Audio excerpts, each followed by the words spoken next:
আগামী নির্বাচনের ফলাফল কি অলরেডি নির্ধারিত হয়ে গেছে? জামাত এনসিপি বিএনপির সমস্ত পরিকল্পনা ব্যর্থ করে দিবে। দর্শক, ঘুরে ধরা এই রাষ্ট্র, হাসিনা যেটাকে কুরে কুরে খেয়ে গিয়েছেন, সেই রাষ্ট্রের এস্টাবলিশমেন্ট এখনো বহাল। ফ্যাসিবাদের দোসরেরা, আওয়ামী দোসরেরা, ভারতের দালালেরা এখন বিএনপির কাঁধে ভর করে তারা সেই পুরনো খেলা খেলছে। তার অংশ হিসেবে জনরায়কে উপেক্ষা করে বিএনপিকে ক্ষমতায় আনতে নানান চেষ্টা করছে প্রশাসন। পুরো প্রশাসন বিএনপির দিকে ঝুঁকে পড়েছে, যাতে সুষ্ঠু নির্বাচনের কোনো পরিবেশ নেই। যেটা থেকে স্পষ্ট যে নির্বাচনের ফলাফল অনেকটা নির্ধারিত হয়ে গেছে, যে কোনো মূল্যে তারেক রহমানকে প্রধানমন্ত্রী বানাতে হবে। যারা নির্বাচন করবে, যারা নির্বাচনে আইন শৃঙ্খলা নিয়ন্ত্রণ করবে বা নির্বাচন সুষ্ঠু হওয়া যাদের উপর নির্ভর করে, তারা সবাই এই ঘটনা ঘটিয়েছে। তো এই জায়গায় অনিবার্যভাবে জামাত এনসিপি জেগে উঠেছে।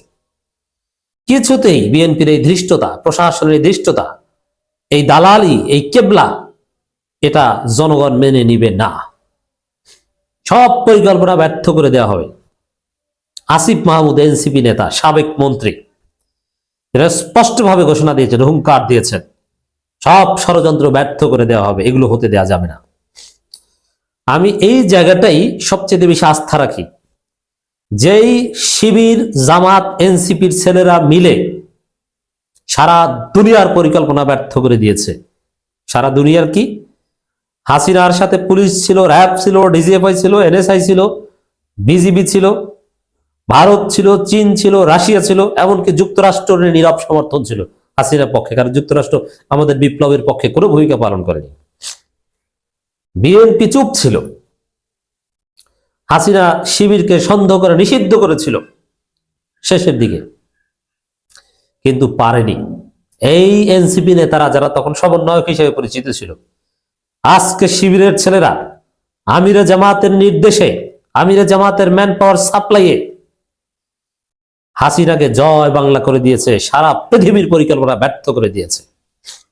হাসিনা বলেছিল যেগুলো সব জামাত শিবির, কিন্তু হাসিনা কিচ্ছু করতে পারেনি। হাসিনা যাদেরকে জামাত শিবির মনে করে ধরেছে, তারা আসলে এই ধারণার মূল মাস্টার মাইন্ড বা মূল পরিকল্পনা ছিল না।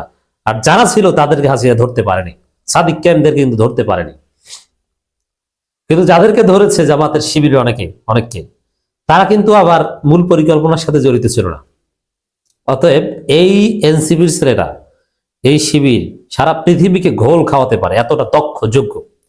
সেখানে বিএনপি, তারেক রহমান 10% খাম্বা, যিনি সারা জীবন রাজনীতি করেছেন, অনলাইনে ইমোতে সার্ভিস দিয়েছেন, কন্টেন্ট ক্রিয়েটর, পলিটিশিয়ান, তার পরিকল্পনায় ক্ষমতায় নাই আবার জামাত এনসিপিকে ভুল বুঝিয়ে তাদের চোখের সামনে প্রতারণা করে বিএনপি ক্ষমতায় চলে যাবে, এটা বাংলার মাটিতে হবে না। আসিফ মাহমুদ হাসিনা পতনের আন্দোলনের অন্যতম অগ্রসৈনিক, সেই ঐতিহাসিক বিপ্লবের অন্যতম নায়ক, সেই 6 জন সমন্বয়কের একজন এই আসিফ মাহমুদ স্পষ্ট করে বলেছেন যে কোনো ষড়যন্ত্র, কোনো পরিকল্পনা বাস্তবায়ন হতে দিবে না, সব ষড়যন্ত্র আপনার ব্যর্থ করে দিবে। সরকারি কর্মকর্তা, গোয়েন্দারা একটা পার্টি অফিসের দিকে কেবলা ঠিক করে ফেলেছেন আসিফ। অতএব আসিফরা যেহেতু বুঝতে পেরেছে, সাদিক টাইমরা যেহেতু এটা বুঝতে পেরেছে, অতএব কোনো কেবলা কাউকে রক্ষা করতে পারবে না। বরং যারা গুলশানকে কেবলা বানিয়েছে, তাদের পরিণতি হবে যাদের কেবলা ছিল গণভবন, বঙ্গবন্ধু এভিনিউ, ধানমন্ডি, তাদের পরিণতি হবে। এই আসিফ, নাসিরউদ্দিন পাটোয়ারি, নাহিদরা জীবিত থাকতে উল্টা পাল্টা কিচ্ছু হতে পারবে না। ঘটনা কি ঘটবে? যে কোনো অনিয়ম কারচুপির বিরুদ্ধে, প্রশাসনের দালালির বিরুদ্ধে হাসনাত আব্দুল্লাহ একটা ডাক দিবে, শাহবাগে দাঁড়িয়ে পুরো বাংলাদেশ হাসনাত আব্দুল্লাহর পেছনে দাঁড়িয়ে যাবে, একতেদা করবে। তারপরে এই দালালি, এই কারচুপি চেষ্টা, পূর্ব নির্ধারিত ফলাফল অনুযায়ী ক্ষমতা আসার চেষ্টার কবর রচনা হবে। জনগণের ভোটে ক্ষমতা আসলে কোনো সমস্যা নেই, কিন্তু জনগণের ভোটে ক্ষমতা আসতে যে পারবে না, এটা তো জকসু ইলেকশনে আপনারা দেখেছেন। জগন্নাথ বিশ্ববিদ্যালয় ছাত্র সংসদ নির্বাচনে কি অনিয়ম করেছে, কি কারচুপি চেষ্টা। এর মানে কনফিডেন্স থাকলে তো আর এই কারচুপি করতে যেত না, কিন্তু ফলাফল কি আপনারা কিছুক্ষণ পরে জানবেন। এনসিপির মুখপাত্র কেন্দ্রীয় নির্বাচন পরিচালনা কমিটির প্রধান আসিফ মাহমুদ সজীব ভুঁইয়া বলেছেন, খুবই দুঃখের সঙ্গে আমরা একটা জিনিস প্রত্যক্ষ করেছি যে সম্প্রতি একটি দলের চেয়ারপারসন দেশে এসেছেন। দেখেন তারেক রহমানের মূল্যটা কি, একটি দলের চেয়ারপারসন দেশে এসেছে, এর মানে অন্য 10টা দলের মধ্যে একটি দল, অত সিরিয়াস কিছু না। অতএব তরুণ প্রজন্ম যাদেরকে গ্রহণ করে না, যে তারেক রহমানকে গ্রহণ করে না, সে তারেক রহমান নির্বাচিত হবে, এটা হতেই পারে না। আমাদের পার্টির পক্ষ থেকেও তাকে স্বাগত জানিয়েছি, কিন্তু আমরা যেটা দেখলাম, যেটা বাংলাদেশে গণতন্ত্রের জন্য একটি অশনি সংকেত। দুপুরে নির্বাচন কমিশনারদের সঙ্গে সাক্ষাৎ শেষে সংবাদ সম্মেলনে তিনি এসব কথা বলেন। তো নির্বাচন কমিশনের সঙ্গে সাক্ষাৎ করেছেন কেন? ভালোভাবে প্রিজারভেটিভ দিয়ে এসেছেন, ঔষধ দিয়ে এসেছেন যে নির্বাচন কমিশন, আপনারা যে দালালি করছেন, আপনারা যে ভণ্ডামি করছেন, এইভাবে কোনো নির্বাচনের মাধ্যমে কাউকে ক্ষমতায় বসিয়ে দিয়ে যাবেন, এটা স্বল্প কল্পনা করবেন না।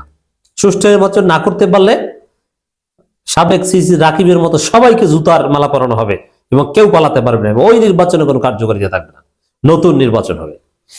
আসিফ মাহমুদ বলেন, আমরা দেখলাম বিভিন্ন সরকারি কর্মকর্তা, বিভিন্ন গোয়েন্দা অফিসার, প্রধানগণ একটি পার্টি অফিসের দিকে কেবলা ঠিক করে ফেলেছেন। তারা সেখানে নিয়মিত যাচ্ছেন। আমরা বাংলাদেশে সব সময় দেখেছি প্রশাসনের ঝোঁক থাকে ক্ষমতাসীনদের প্রতি, কিন্তু ক্ষমতাসীন হওয়ার আগেই, জনরায় প্রকাশিত হওয়ার আগেই এ ধরনের ধৃষ্টতা আমরা কোনোভাবেই মেনে নেব না। এখন জনরায় প্রকাশিত হওয়ার আগেই এই যে ধৃষ্টতা প্রশাসনের, এটার তাৎপর্য হচ্ছে ফলাফল পূর্ব নির্ধারিত। এইটা প্রশাসনের দালালেরা, ওই পাঁচটা ভারতের দালালেরা, ওরাই আওয়ামী লীগ ছিল, ওরা এখন বিএনপির উপর ভর করে টিকতে চায়। ওরা ফলাফল ঠিক করে ফেলেছে, আর ওরা মনে করছে ওরা যে ফলাফল ঠিক করে ফেলেছে ওইটাই বাস্তবায়ন হবে, আর এই জন্যে তারেক রহমানের পা চাটছে।